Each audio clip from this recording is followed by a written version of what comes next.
हम लाते हैं talk shows और अनलिमिटेड एंटरटेनमेंट सिर्फ YouTube पर। अगर आपने अभी तक हमारा चैनल सब्सक्राइब नहीं किया तो अभी सब्सक्राइब करें और बेल आइकॉन को क्लिक करके हमारी लेटेस्ट वीडियोस के बारे में अपडेट जानें।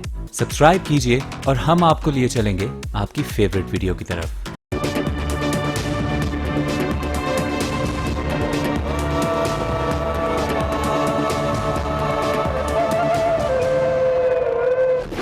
कहते हैं कि शादी ब्याह के मौके पर बजाए जाने वाली शहनाई नामी साज से जो सुर निकलते हैं उसमें गहरी मोहब्बत के तासुर के साथ मिलन और जुदाई का कोई ना कोई तासुर जरूर होता है। जिला लिया की तहसील करोड़ लाल ईसन का रिहायशी गुलाम हुसैन पेशे के लिहाज से शहनाई नवाज था, मगर इसकी इज़्दिवाजी जिंदगी में एक खूबसूरत ठहराव और सुकून था। आप भी देखिए।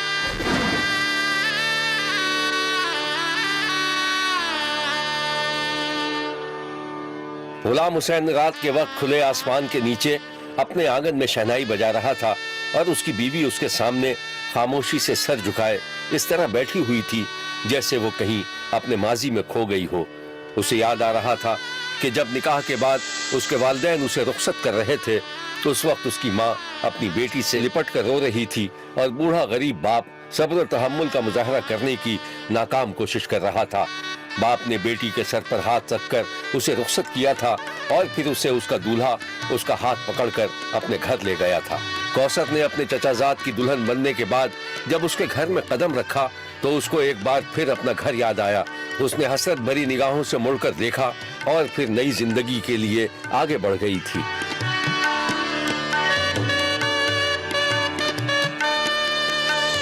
गुलाम हुसैन अपनी बीवी के जज्बात से बेखबर आंखें बंद किए शहनाई बजाता जा रहा था कि इस दौरान कौसर ने खामोशी से अपने शौहर के कदमों पर सर रख दिया। गुलाम हुसैन अचानक रुक गया। कौसर, क्या हुआ? कुछ नहीं गुलाम हुसैन, तुम रुक क्यों गए? अच्छा ये बताओ, मेरी शहनाई कैसी लगी? मैं तुम्हारी शहनाई में खो सी गई थी। गुलाम हुसैन, एक बात कहूँ? हाँ बोल। बहुत दिन हो गए, मुझे अब्बा की याद आ रही है। मैं कुछ दिनों के लिए अब्बा के घर चली जाऊं? हाँ हाँ क्यों नहीं। अरे तुम्हें पैसे देना तो मैं भूल ही गया। चौधरी साहब की बेटी की शादी में गया था मैं, वहाँ पे शहनाई बजाई थी। उन्होंने शहनाई से खुश होकर मुझे अच्छी खासी रकम दी। तुम कपड़े भी बना लेना और ये पैसों को संभाल के रखो।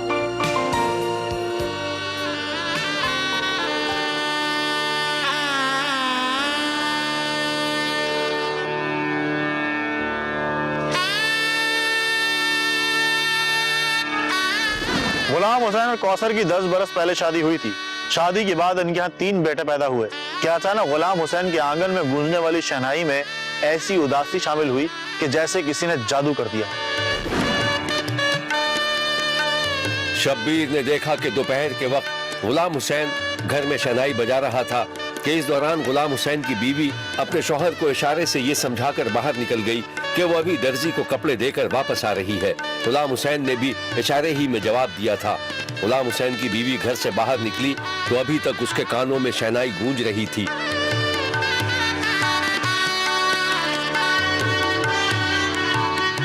महल्ले ही में वो एक दर्जी की दुकान पर पहुंची तो दर्जी ने उसे बैठने के लिए कुर्सी आगे बढ़ा दी। मास्टर साहब कहाँ है? जी मास्टर साहब की तबीयत ठीक नहीं रहती आजकल, वो कम ही दुकान पर आते। अच्छा चलें फिर रहने दीजिए। आप बताइए ना ये काम क्या है? मुझे अपनी ये कमीज सिलवानी थी। हाँ तो मैं बना दूं। आप पता नहीं किस तरह की सी हैं। अरे नहीं नहीं, मुझ पर भरोसा रखें, मैं बहुत अच्छा कारीगर हूँ। अगर आपके पास साइज की कमी है तो मुझे दे दें, मैं बना दूंगा। जी है तो मेरे पास, इसी में है साइज की कमीज। जी ठीक है। लेकिन कमीज मुझे कल तक चाहिए। कल तक? तो फिर कल शाम को मिलेगी। चलें कल शाम तक दे दीजिएगा। और पैसे? अरे आपसे क्या पैसे लेना, जो दिल चाहे दे दिएगा, आखिर मोहल्लेदारी है। अच्छा मैं रसीद बना देता हूँ आपकी। नाम क्या लिखूं? जी कौसर नाम है मेरा। कौसर, बड़ा खूबसूरत नाम है आपका। ठीक है। अच्छा सुने, अगर कल शाम को मैं यहाँ ना मिलूं तो बच्चे से पूछ लेगा कि असगर को बुलाते हैं। मेरा नाम असगर है। अच्छा ठीक है। कौसर कपड़े देकर चली गई तो असगर के पास बैठे हुए कारीगर ने उसे छेड़ना शुरू कर दिया। बे उस्ताद, लग रहा है लट्टू हो गई है तुम पर। बस ज्यादा बकवास मत किया कर। अरे यार तुम तो नाराज हो जाते हो, वैसे बंदी बहुत टाइट है। अबे चुपका हो जा, चुपका, वरना ऐसा जोरदार थप्पड़ दूंगा ना दिमाग सही हो जाएगा तेरा। अच्छा गुस्सा क्यों हो रहे हो? अच्छा बात सुन, वो कमीज उठा वहां से। अच्छा अभी देता हूँ।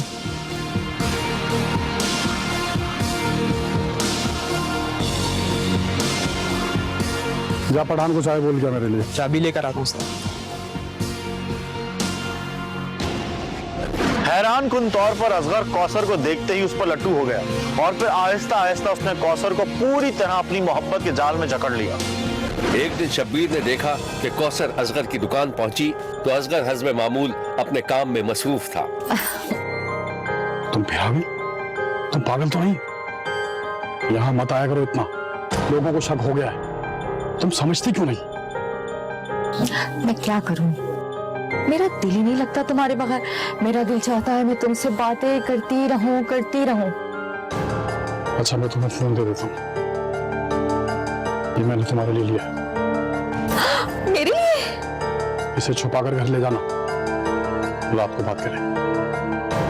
अब जाओ यहाँ से, जाओ भी। इतने नखरे क्यों दिखाने लग गए तुम? वो हो, इसमें नखरे की क्या बात है भाई? इस महल्ले में मेरी बहुत इज्जत है। अब जाओ यहाँ से, शाबाश।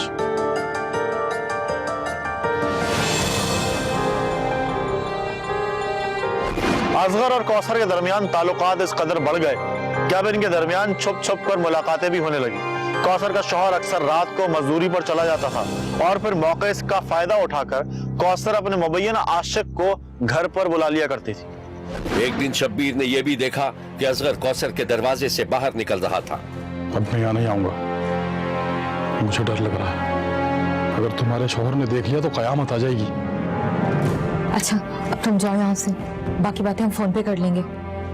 जाओ।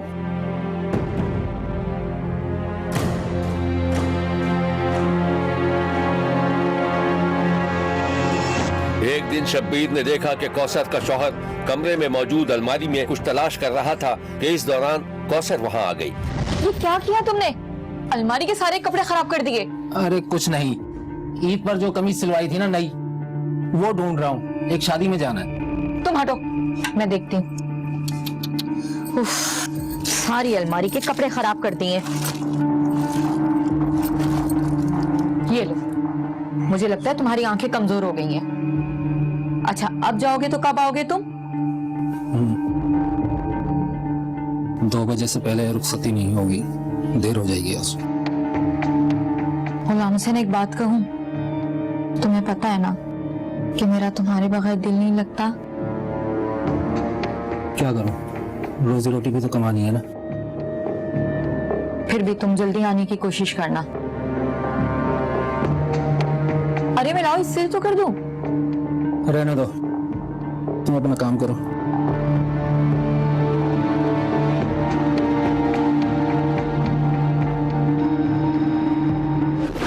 इस कहानी की मजीद तफसीलात हम आपको दिखाएंगे, लेकिन एक ब्रेक के बाद। कहीं जाइएगा मत, क्योंकि कोई देखे ना देखे, शब्बीर तो देखेगा।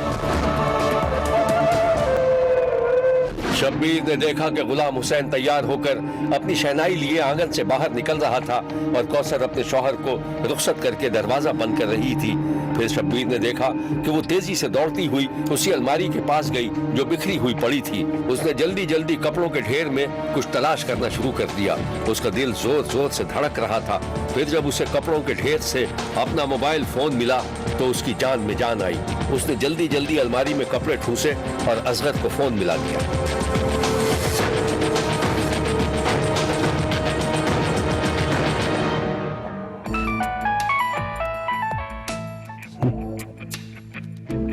हेलो, हाँ खैरियत? आज इतनी जल्दी? अरे आज तो बचत हो गई, अगर फोन गुलाम हुसैन के हाथ लग जाता ना तो आज हो गया था मेरा काम। कौसर फोन संभाल के और बहुत हिफाजत से रखा करो, छुपा के। अच्छा सुनो, कहो तो आ जाऊं भी? नहीं नहीं, तुम आज मत आना, आज मुझे बहुत डर लग रहा है। चलो ठीक है, आज वैसे भी मुझे एक शादी में जाना है, फिर कभी सही। चलो ठीक है, अल्लाह हाफिज।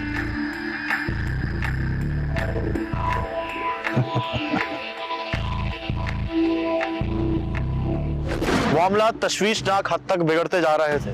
कौसर पूरी एहतियात बरत रही थी कि असगर से उसके ताल्लुकात शौहर की नजर से पोशीदा रहें, लेकिन एक दिन कौसर की खुशगवार इज़्दिवाजी जिंदगी में शक का जहर सरायत कर गया। वह ये था कि जब एक दिन कौसर के शौहर ने अपने कपड़े निकालने के लिए अलमारी खोली थी तो कौसर का फोन वहीं सामने रखा हुआ था। गुलाम हुसैन ने फोन उठा लिया था और उसे हैरत से देख रहा था। कौसर, गुलाम हुसैन का शक यकीन में बदल चुका था।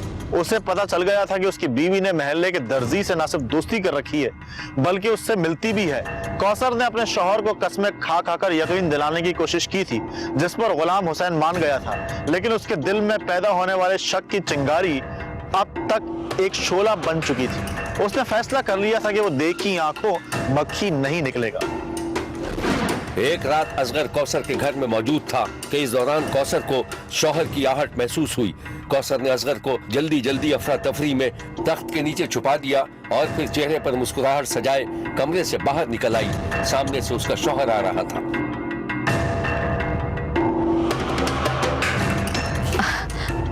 आज तुम इतनी जल्दी आ गए?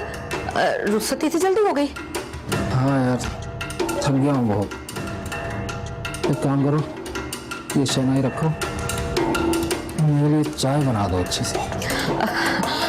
ठीक है, ला वो तुम यहाँ बैठो, मैं तुम्हारे लिए चाय लेकर आती हूँ। नहीं नहीं, मैं कमरे में चला जाता हूँ। मगर वो कौसर के चेहरे का रंग उड़ गया था, मगर वो अपनी परेशानी और तशवीश छुपाते हुए चाय बनाने चली गई। उस रात एक खुशगवार घरेलू जिंदगी में बेरहा रवि ने जो जहर घोला था, उसने अपना काम कर दिखाया था। कौसर के शौहर ने कुल्हाड़ी से वार करके कमरे में मौजूद अपनी बीवी की आशना को बेदर्दी से कत्ल कर दिया था और जब बीवी चाय लेकर आई तो उसे भी मौत की नींद सुला दिया। इस खूनी वाक़े की खबर पुलिस को मिली तो वो फौरी तौर पर जाए वकू तक पहुंच गई और शवाहिद इकट्ठे करने लगी। शब्बीर ने इस मौके पर जो मनाजिर देखे वो न सिर्फ नाकाबिले बयान है बल्कि दिखाए भी नहीं जा सकते। दीवारों और फर्श पर खून के छींटे थे और कौसर और उसके मुबैना आशना असगर की लाशें पड़ी हुई थी। पुलिस ने शब्बीर को जो कुछ बताया था वो ये है। थाना करोड़ का ये वाक़या है। एसएचओ करोड़ को मैंने डायरेक्शन दी कि आप फौरी तौर पे मौके पे पहुंचें और डीएसपी साहब से भी कहा कि मौके पे पहुंचें, जाके देखें क्या मसला है। तो वहां जाके पता ये चला है कि ये बेसिकली एक खातून थी, कौसर बीबी, उसके एक शख्स के साथ नाजायज़ मरासिम थे, तो वो काफ़ी अरसे से चल रहे थे और उसका नाम असगर अली था। तो इसका जो शौहर था उसको शक था इसके ऊपर कि इसके को ताल्लुकात रहते हैं। तो उसने उस रात थोड़ी प्लानिंग करके उसने अपनी बीवी से कहा कि मैं दूसरे गांव में जा रहा हूँ किसी ज़रूरी काम से, और वहीं वो कहीं आसपास छुप गया। तो जैसे उसको तवक्को थी वो खातून ने वो बंदे को बुला लिया। तो जैसे ही वो अंदर कमरे में गए हैं थोड़ी देर बाद ये बंदा वहाँ पहुँच जाता है, जो कि खातून थी उसका शौहर था, तो इसका नाम गुलाम हुसैन है। तो जैसे ही वो औरत दरवाज़ा खोलती है तो ये अंदर चला जाता है। अंदर जाकर ये कोई इसने कुल्हाड़ी वहाँ पड़ी होगी घर में जहाँ पड़ी हुई थी, उसको उठा के इसने पहले उस बंदे को मारा है और उसके बाद इसने अपनी बीवी को कत्ल कर दिया। ये एक इंतहाई अलमनाक वाक़या था जिसमें कौसर ने खुद अपने पांव पर कुल्हाड़ी चलाई थी। शौहर की मोहब्बत के बावजूद वो मुबैना बेराह रवी का शिकार हुई और मोहब्बत के फरेब में मुब्तला होकर अपना घर और जिंदगी ही तबाह कर बैठी। मकतूला के मासूम बच्चों को अपनी माँ के लिए रोता देखकर शब्बीर का दिल भर आया। जरा इस दूध पीते बच्चे की हिचकियां और आंख से निकलने वाले आंसुओं को देखिए। ये बच्चा शायद अपनी माँ की गोद की गर्मी की तलाश में रो रहा है, मगर अब माँ इस दुनिया में कहाँ। एक झलक मुबैना मुल्जिम की भी देख लीजिए। जिसके चेहरे पर हैरतनाक तौर पर किसी किस्म की तशवीश और परेशानी के आसार नजर नहीं आए। देखते रहिए, क्योंकि कोई देखे न देखे, शब्बीर तो देखेगा। पिंडी भटिया के इलाके सखीखी की रिहायशी शमीम के घर पर बेटी पैदा हुई तो जैसे घर में बाहर आ गई। माँ बाप दादा दादी सभी बच्ची को हाथों हाथ लेने लगे, लेकिन कोई नजर ऐसी जरूर थी जो बच्ची की माँ को मुसलसल दुख में मुब्तला किए जा रही थी। देहाती औरत शमीम ने मकामी अस्पताल में एक बच्ची को जन्म दे दिया था।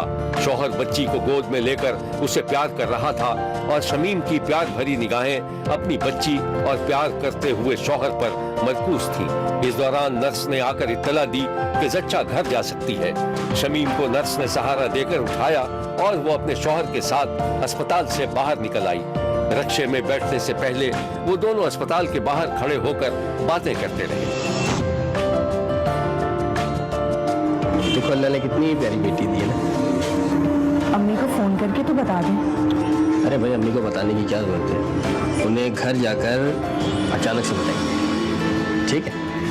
वो देखो रक्षा खड़ा, आ जाओ। शौहर ने हाथ के इशारे से रक्षा रोका और वो दोनों घर रवाना हो गए। रक्षे से उतरकर शौहर बीवी को सहारा देकर अंदर ले गया। उसे एक पलंग पर लिटाकर बच्ची उसके हवाले कर दी। इसी दौरान में बच्ची की दादी की आवाज आने लगी। अरे तारिक, अस्पताल नहीं गया क्या अभी तक? अम्मा, मैं तो होके भी आ गया अस्पताल से। अरे कमबख्त, जा रहा था तो मुझे भी लेकर चला जाता। क्या हुआ? बेटा हुआ है ना? बेटे का सुनकर एक लम्हे के लिए दोनों मियाँ बीवी ने एक दूसरे की जानिब देखा। अरे हाँ अम्मा, बेटा ही हुआ है। एक काम करो, तुम भी यही आ जाओ। इधर आ जाओ? अरे क्या कह रहा है? क्या घर ले आया दोनों को? हाँ ना अम्मा, इसलिए तो कह रहा हूँ, यही आ जाओ तुम भी। हैं? जितनी देर में दादी अंदर दाखिल हुई, तारिक ने अपनी बच्ची को गोद में उठा रखा था। अल्लाह मुझे दे। मुबारक हो बहू। मैं कहती थी ना मेरी बहू बड़ी नसीबों वाली है, देखना पोता ही होगा। अरे मेरा लाल, मेरा ले नस्ल चलाएगा मेरा बच्चा। तारिक ने बेटी अपनी माँ के हवाले की तो वो उसे बेटा समझकर प्यार करने लगी। फिर जब उसने एक नजर बहू और एक नजर अपने बेटे पर डाली तो उसकी रंगत उड़ी हुई थी। ये कि तुम दोनों ने क्यों शक्लें लटकाई हुई हैं? शुक्र अदा करो, नसीबों वालों क्या होता है बेटा। और अम्मा, जिनके घर में बेटियां पैदा होती है, हाँ हाँ, बेटियां भी अच्छी होती हैं। वैसे भी हमारे खानदान में तो भरी पड़ी है ना बेटियां। और पता है, बराबर वाली खाला से ना मेरी शर्त लगी थी। अम्मा इसे दो गोद में। और वो क्या शर्त लगाई थी? अरे वो ये कह रही थी कि तुम्हारी बहू है ना कभी भी बेटा पैदा नहीं कर सकती, और है ना उनका बड़ा तजुर्बा है खाला का। देखते ही शक्ल बता देती हैं कि बहू नसीबों वाली है या नसीबों जली है। मैं जाके बताऊंगी, देखना कि मेरे घर तो पोता हुआ है। पर अम्मा, आप तो शर्त हार गए, क्योंकि ये तो पोती है, पोता नहीं है। अब अम्मा देखो कितनी प्यारी है, खूबसूरत है ना ये। इसकी आंखें तो देखो बिल्कुल तुम पर गई है। दादी ने अपनी हैरानी और नागवारी पर काबू पाने की कोशिश की, मगर चेहरे पर उभरने वाले नागवारी के तासुरात को न छुपा सकी। खैर है, बेटी भी नसीबों वाली होती, लेकिन मेरा दिल चाह रहा था, मेरी एक आरजू थी कि मेरे घर पोता ही होता। अरे अम्मा, अल्लाह ने चाहा तो इंशाल्लाह तुम्हारी ये आरज़ू भी जल्द पूरी हो जाएगी। हाँ, आरजू का क्या है, और कौन सी पूरी हुई है जो ये भी पूरी हो जाती। मर तो नहीं गई ना, मैं जी रही हूँ। दादी बुरा सा मुंह बनाकर चली गई। शमीम ने उदास और शिकायती नजरों से अपने शौहर की जानिब देखा। शौहर ने बीवी को मुस्कुराते हुए तसल्ली दी, बेटी को प्यार करके माँ के हवाले किया और कमरे से बाहर निकल गया।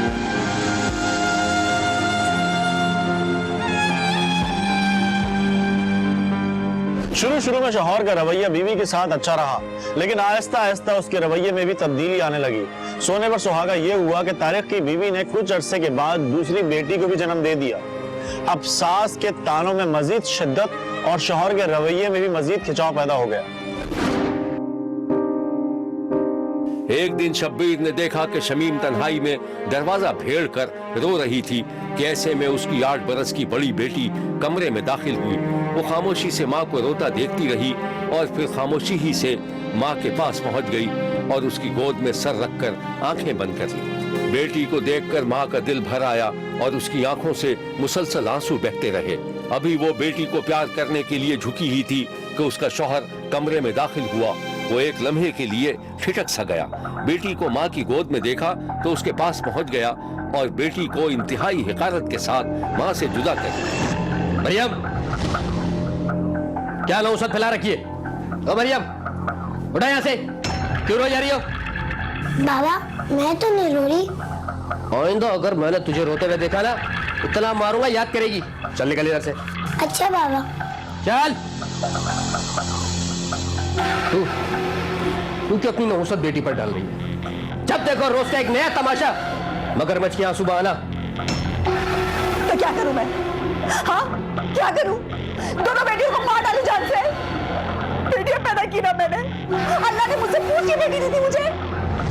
सही कहती है अम्मा, तू कभी बेटा पैदा कर ही नहीं सकती है। हाँ, नहीं कर सकती, नहीं कर सकती मैं बेटा पैदा। तो गला दबा दो मेरा, मार दो मुझे, जिंदा दफन कर दो। खामोश हो जा, खामोश हो जा, मैं तेरे को कह रहा हूँ। जरा सी बात हुई नहीं, मेरी माँ को ताले देना शुरू कर देती है। कभी अपनी माँ से पूछना कि जब वो पैदा हुई थी तो तुम्हारे नाना ने उसके गला दबा के क्यों नहीं मार डाला? मारो, मारो मुझे, रुक क्यों गए? बेटियां पैदा करने का गुनाह किया ना मैंने।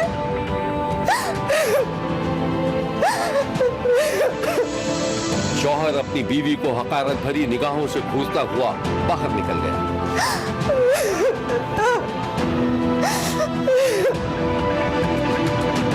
शमीम की दोनों बेटियां तेजी से बड़ी होती जा रही थी। बड़ी बेटी नवी जमात में पहुंच गई थी। उसे अपनी मां की बेचारगी का एहसास था। कुछ कह नहीं सकती थी, बस दिल ही दिल में कुर्ती रहती। शौहर और सास के रोज रोज के ताने सतह पर पहुंच गए थे कि शमीम के लिए सांस लेना मुश्किल हो गया था। शमीम के बाद इसके अलावा और कोई चारा नहीं था कि वो घर छोड़कर चली जाती, और हुआ भी ऐसा ही। शमीम अपनी तीनों बेटियों को लेकर मां के घर चली गई और कभी ना पलटने का इरादा कर लिया। शब्बीर ने एक दिन देखा कि शमीम का शौहर घर आया तो उसकी माँ से उसका सामना हो गया। आ गया तू, बड़ी देर लगा दी तूने आज। हाँ तो जल्दी घर आके क्या करूंगा? पहाड़ तोड़ना है मैंने क्या घर पे आके? अरे क्या हो गया? मुझसे इस तरह बात मत कर, खाने को दौड़ रहा है तू तो। क्या करूं मैं? चली गई ना तुम्हारी वजह से वो घर छोड़ के, अब कर लो मेरा बेटा पैदा। अरे गई तो जाने दे, नालत भेज उसके ऊपर। मैं तेरी दूसरी शादी करवाऊंगी, देख उससे बेटा पैदा होगा तुझे। बस करो अम्मा। बेटे का गजबनाक लहजा देखकर माँ सहम गई और फिर माहौल पर खामोशी छा गई। कुछ दिनों के बाद दोनों खानदान के बुजुर्गों ने मिलकर शमीम को वापस लाने पर राजी कर लिया, जबकि शमीम की सास और उसके शौहर ने भी अपने रवैये पर शर्मिंदगी का इजहार किया था। शमीम वापस आ गई और पहली बार शमीम को एहसास हुआ कि उसके सास और शौहर दिल से ताइब हो गए थे। तीनों लड़कियों को घर में कबूल कर लिया था। अब शमीम खुश थी।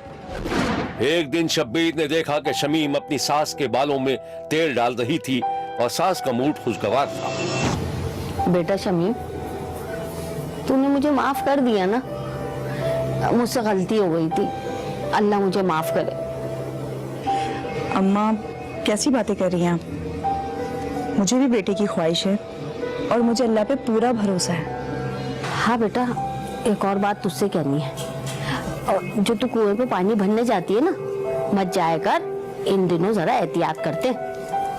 अच्छा अम्मा, ठीक है। बस एक बात है, अरे कोई माने या ना माने, अगर कोई औरत बेटा पैदा नहीं कर सकती ना तो उसकी 2 कौड़ी की इज्जत हो जाती है। जी अम्मा। अरे खैर, वैसे ये बात मैं तुझे क्यों कह रही हूँ? अच्छा चल छोड़, मुझे एक काम याद आ गया, जरूरी मैं जरा वो कर लूँ। शमीम की सास उठकर चली गई और शमीम को अंदाजा हो गया कि उसकी सास और शौहर मुनाफकत पर उतर आए थे। 3 बेटियों पर वो अंदर से खुश नहीं थे।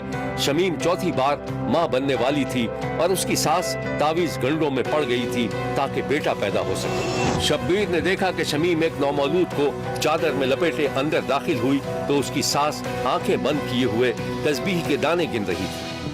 अम्मा, अरे आ गई मेरी बहू।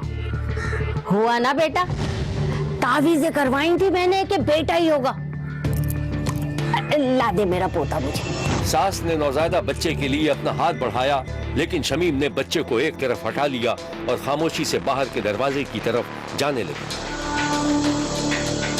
अरे क्या हो गया, पागल तो नहीं हो गई कहीं? ला मेरा बच्चा मेरी गोद में दे। और तू कहाँ जा रही है?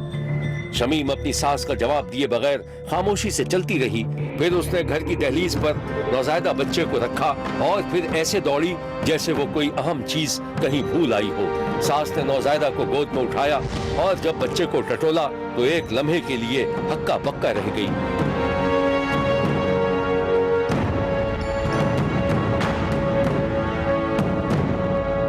उसने अचानक बच्चे को जमीन पर रखा और उसी सम दौड़ने लगी जिधर उसकी बहू दौड़ी चली जा रही थी। फिर शब्बीर ने देखा कि दरिया में किसी को तलाश किया जा रहा था। गोताखोरों ने दरिया से एक लाश निकाल ली थी और वो लाश थी 4 बेटियों को जन्म देने वाली शमीम की। मुसलसल 4 बेटियां पैदा करने पर शौहर और सास के तानों ने मुबैना तौर पर शमीम अख्तर को अपनी जिंदगी खत्म करने पर मजबूर कर दिया था। शमीम की मौत के बाद उसकी बेटियां हैरान थीं, उदास थीं, जबकि शौहर का कहना था कि उसने कभी अपनी बीवी को ताना नहीं दिया। शमीम के भाइयों और माँ को पूरा यकीन था कि उनकी बेटी ने बेटा ना पैदा करने पर सास और शौहर के तानों से तंग आकर खुदकुशी की थी। मैं शमीम का भाई हाँ। मेरी बहन के घर 4 बेटियां पैदा हुई, उनकी वजह तो ताने देंदे है, उस ताने देंदे और मारते पिटते है, उस तंग आके खुदकुशी कर।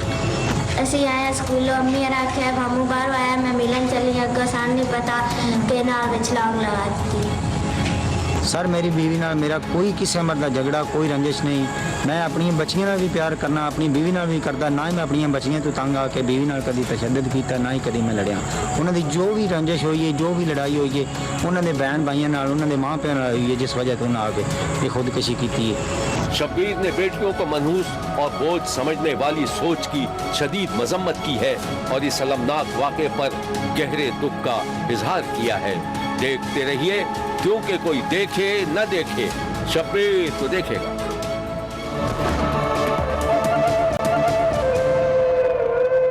शब्बीर ने इन्हीं शादियों में अनूठेपन का जिक्र किया था।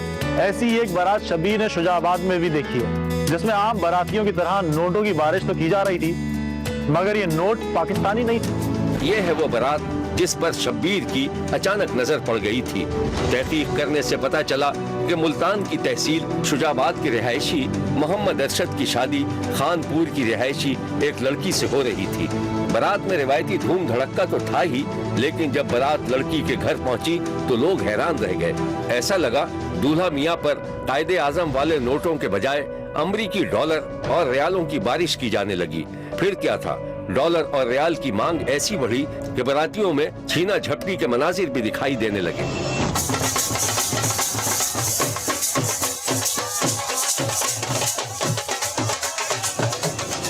उस वक्त शब्बीर को अंदाजा हुआ कि डॉलर में कितनी ताकत है।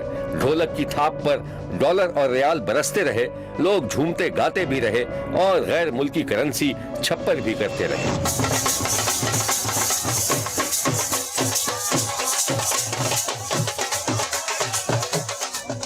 इस वाक़े के फौरन बाद ही अचानक एक मुल्क में डॉलर की कीमत में होशरुबा इजाफा हो गया, जो हैरान कुन था।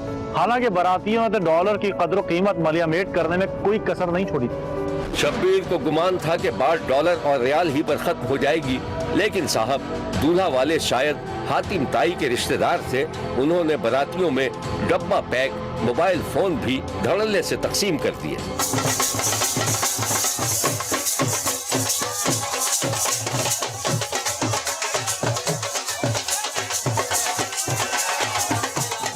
वैसे आपस की बात है, किसी से तो पूछना चाहिए था, क्या ये डॉलर और रियाल मेहनत मुशक्कत से कमाए गए थे या दूल्हा वालों की कोई लॉटरी निकल आई थी? जरा दूल्हा और उसके रिश्तेदारों की गुफ्तगू सुन लीजिए। गोली टॉफी की हमारी दुकान है, 40 से 50 हज़ार रुपये के ज़्यादा से ज़्यादा। छोटा मोटा कारोबार है हमारे पास। और क्या दोस्त अब आप जिन्होंने 10, 20, 50 रुपये मोबाइल ज़्यादा से ज़्यादा 15-20 होंगे। 1100 के मोबाइल से ऑर्डर होता भाई जी हमारे इधर है ना, हम बैंक के करीब ही बैठे हैं, हम दुकानदार हैं, सारे मजदूरी करते हैं, बारदाने की दुकान है, किराने की है। शुजाबाद में दुल्हन वालों पर रोक डालने के लिए डॉलर, रियाल और मोबाइल फोन निछावर किए गए, मगर कराची वाले क्यों पीछे रह जाते। एनईडी यूनिवर्सिटी से फारिग तहसील एक इंजीनियर ने बारातियों के इस्तकबाल के लिए एक अनोखा कारनामा अंजाम दिया। आप ही देखिए। ये देखिए, ये वलीमा है इंजीनियर नबील का। नबील ने अपनी शादी को यादगार बनाने के लिए एक अदद रोबोट ही बना डाला जो मेहमानों को खुशामदीद कह रहा था। जरा ये मनाजिर देखिए। Welcome to the Walima ceremony of Mohammed Nabil. I hope you enjoy the event. दूल्हा मियां का कहना था कि ये रोबोट उन्होंने अपने दोस्तों की मदद से 20 लाख रुपए में तैयार किया है। हमारा जो रोबोट है वो सबको वेलकम गेस्ट कह रहा है कि कैसे हैं आप और welcome to the walima ceremony. और स्पेशली मेरी जो आने वाली बेगम है उसके लिए बहुत ज़्यादा हेल्पफुल होगा, क्योंकि उसे काम बहुत सारे खुद नहीं करने पड़ेंगे, जैसे डस्टिंग करनी है, ठीक है, ग्रॉसरी बाय करनी है। अपने दूल्हा की तरफ से रोबोट का तोहफा मिलने पर दुल्हन बहुत खुश थी कि मासियों से उनकी जान छूट जाएगी, क्योंकि रोबोट घर के काम काज में काफी मददगार साबित होने वाला था। मुझे जो खुसूसियाँ पता चली हैं वो मेनली तो ग्रॉसरी शॉपिंग है, डस्टिंग है, मॉपिंग है, तो यही 3 काम कर ले अगर तो बहुत फायदा होगा। शब्बीर ने तकरीब में मौजूद लोगों से रोबोट की मेजबानी के बारे में पूछा तो सब ने रोबोट के हुस्न इखलाक की तारीफ की।